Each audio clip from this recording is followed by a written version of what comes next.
One of the things that I've noticed with the D16 with the ozone sensor part number 00-1008, which has a standard range of 0 to 2 parts per million, but which can be adjusted to a range of 0 to 5 parts per million on the high end, or on the low end a range of 0 to 1 parts per million.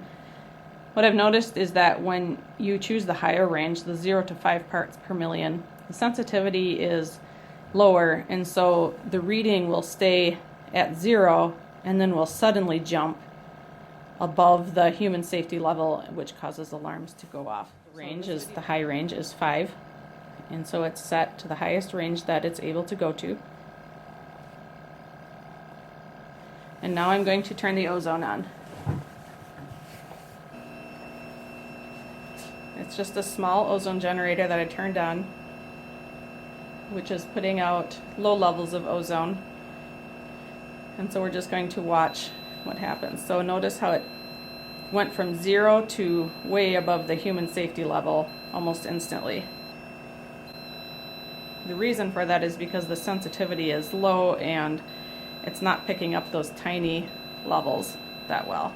And of course 0.1 is the lowest that it's going to read, and so this is causing the alarm to go off instantly with no readings in between 0 and the human safety level alarm, which starts at 0.1 parts per million. Now what I'm going to do is turn the ozone generator off, and then we'll watch how quickly it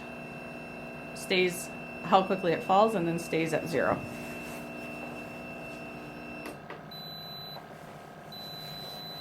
So the ozone generator is off,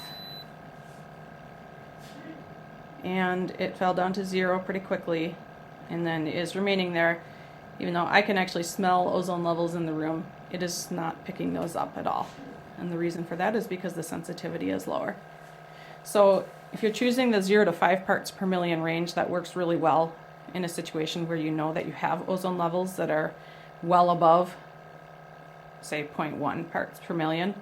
Now with the sensor set to the lowest level range, which is 0 to 1 parts per million, the readout is showing that it is higher than 0, but it is less than 0.1.